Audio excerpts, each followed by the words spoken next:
நட்சத்திர கனவுகள் அத்தியாயம் 92.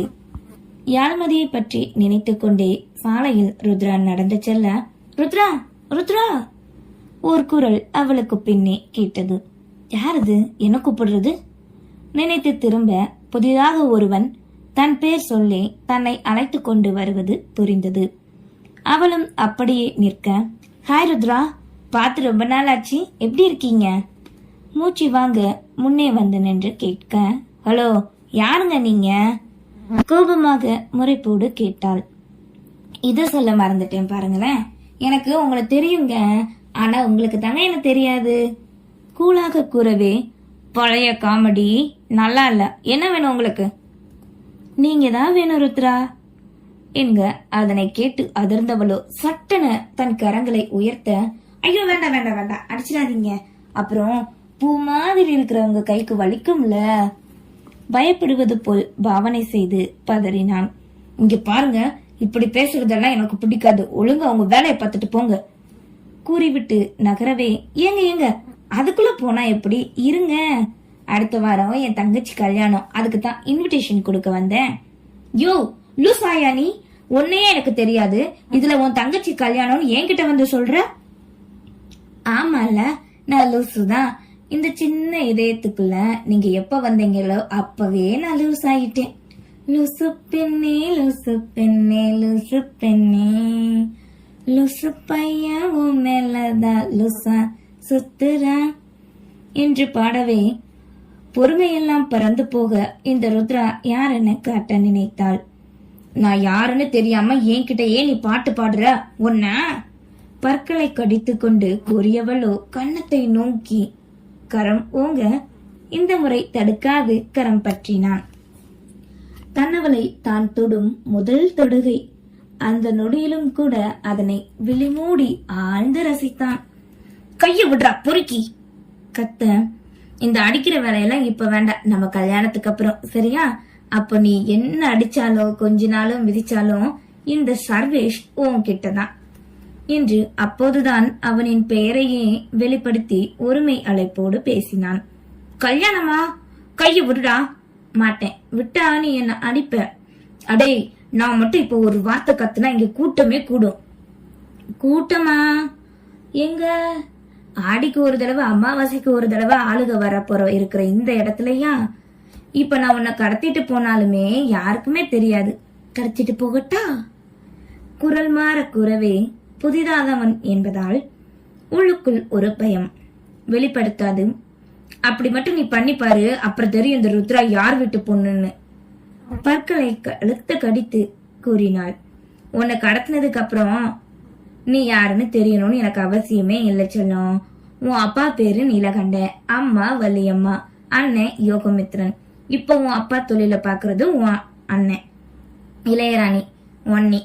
உங்க வீட்டு குட்டி பையன் நவநீதன், என்ன மாதிரி அழகா இருப்பான். நீ MCA ஃபைனல் இயர் படிக்கிற, இப்போ இங்க ஊராட்சி மன்ற தேர்தல் போட்டியில போட்டிட்டு இருக்க, அதனால இங்க இருக்க. நீ ஜெயிக்கிறது கஷ்டம்தான், இருந்தாலும் நீ முயற்சி பண்றதுக்கு என் வாழ்த்துக்கள். இது போதுமா இல்ல இன்னும் சொல்லவா? புருவம் உயர்த்தி கூறவே மிரண்டாலுமே, யார்டா நீ, ஏதோ புதுசா சொல்ற மாதிரி சொல்ற, சுத்தி இருக்கிற எல்லா ஊருக்கும் இது தெரிஞ்ச விஷயம்தான், விடலாம் முதல்ல என்ன இங்க பட்டனை விட்டுவிட நிமிர்ந்து கண்டாள். ஆமா, இது எல்லாருக்கும் தெரிஞ்சதுதான், அப்போ தெரியாதத சொல்லட்டா? என்ன தெரியும் உனக்கு? நீ ஒரு வருஷமா ஒருத்தனை காதலிச்ச, ஆனா அவன் உன் மேல எந்த விருப்பம் இல்லைன்னு சொல்லிட்டு வேற பொண்ண கல்யாணம் பண்ணிட்டான். இதுவும் தான் கூற வர, முழுசா சொல்றத கேளு. நீ காதலிக்க அவன் தகுதியானவே இல்ல. நீ அவனுக்கு தினமும் good morning good night message அனுப்புறத ஒரு நாளும் பார்த்தது கிடையாது. அந்த லூசு சேவல் மாதிரி காலையில நீ கால் பண்ணி அவனை எழுப்புவ, ஆனா அது அவனுக்கு பிக்கல் பிடுங்கல் மாதிரி இருக்கும். அவன் என்ன பண்ணுவான்னா, கூறிக்கொண்டிருக்கும் போதே கத்தினாள். போதும், யார பத்தியும் எதுவும் சொல்ல வேண்டாம். பைத்திய மாதிரி நான் பண்ண செயல்களை இப்ப நினைச்ச எனக்கு அருவருப்பா இருக்கு. இத நான் எப்பவோ மறந்துட்டேன். அப்படியா? அப்ப ஏன் அவனை பழி வாங்கணும்னு சொல்லி துடிச்சுக்கிட்டு இருக்க? இந்த துடிப்பு தானே அவனை மறுபடியும் மறுபடியும் உன்னை நினைக்க வைக்குது. காத்துல கரைஞ்ச கற்பூரம் மாதிரி இத நீ எடுத்துட்டு போனா இப்ப நீ இது பண்றதெல்லாம் தேவையில்லாதது வேலை தானே. நிறுத்துங்க. அத சொல்ல நீங்க யாரு? நான் என்ன பண்ணணும்னு நீங்க சொல்ல அவசியம் இல்ல. காதலிச்சு தோத்தாதான் அதோட வழி என்னன்னு அனுபவப்பட்டாதான் தெரியும். ச்சே, நான் ஏன் இத பத்தி எல்லாம் உங்ககிட்ட பேசிக்கிட்டு இருக்கணும்? புலம்பியவளோ செல்ல பார்க்க, சாரி ருத்ரா, நான் உன்னை காயப்படுத்தத முடிஞ்சதை நினைச்சதாக சொல்லல. சரி விடு. நான் யாருன்னு என் காதல என்னன்னு நீ தெரிஞ்சுக்க நினைச்சா இந்த பென்ட்ரைவ்ல இருக்கிறத பாரு, புரியும். அப்புறம் என் தங்கச்சி கல்யாணத்துக்கு நீ வந்தா சந்தோஷமா வரவேற்க தயாரா நான் ஆளா இருப்பேன். போயிட்டு வரேன் கூறிவிட்டு அழைப்புதல் ஒன்றையும் கொடுத்து விட்டு சென்றார். யார் இவன்? வந்தான், பேசினா, இன்விடேஷன் கொடுத்தான், கிளம்பிட்டான். என்னை பத்தி இவனுக்கு எப்படி தெரியும்? அப்படி என்ன இருக்கு இந்த பென்ட்ரைவ்ல? கரங்களில் வைத்துக்கொண்டு அவன் சென்ற சாலையை பார்த்தவாறே நின்றாள் ருத்ரா.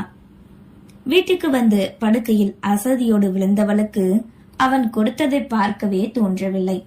மாறாக தான் கைபேசியில் போன வருடம் இளந்திரனுக்கு அனுப்பிய குறுஞ்செய்தியை கண்டாள். அனைத்தும் இவளின் புறம் இருந்து மட்டுமே சென்றிருந்தது.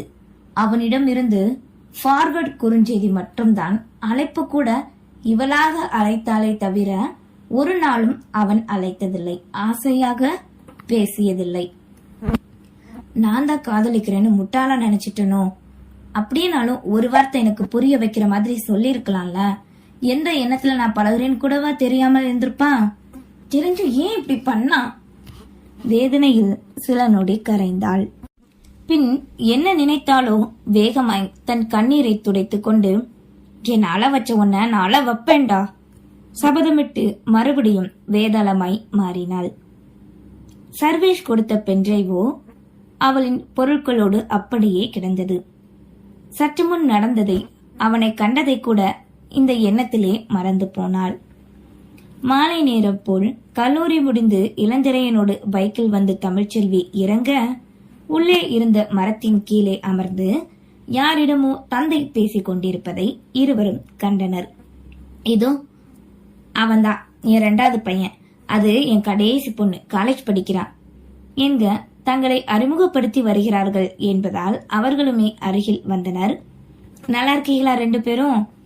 வந்தவர்கள் கேட்க இவர்களும் பதில் கூறி பதிலுக்கு அவரை பற்றியும் கேட்டனர். இளந்திரையன் யோசிப்பதை கண்டவரோ, என்ன தம்பி, நான் யாருன்னு தெரியலையா கேட்க, ஆமா, உங்க முகத்தை முன்ன பார்த்த மாதிரி இருக்கு, இப்பக்குள்ள பார்க்காத மாதிரி தான் தோணுது. நீங்க எந்த ஊரு? பல வருஷம் ஆச்சுல தம்பி, இந்த ஊரு தான்ப்பா. நான் ஆதிகேசவன், இப்ப சென்னையில குடும்பத்தோட இருக்கேன் என்றதும் சிறிது நேரம் பேச தமிழ்ச்செல்வியும் அங்கிருந்து நழுவ எண்ணினாள். ஆனால் ஒரு அடி கூட எடுத்து வைக்க முடியவில்லை. காரணமும் அவர்கள் பேசிய வார்த்தைகள் தான். சரி கேசவா, நான் என்ன ஏதுன்னு என் சம்மந்தி கிட்ட கேட்டுட்டு சொல்றேன். ஏன்னா அவங்கதான் பையனை பெத்தவங்க.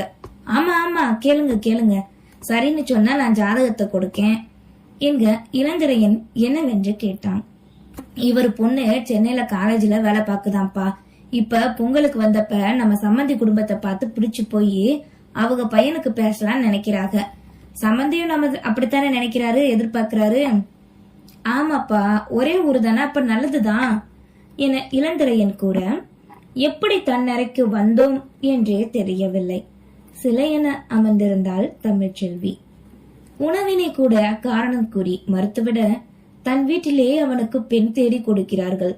நினைக்க நினைக்க மனமோ வேதனை கொண்டது.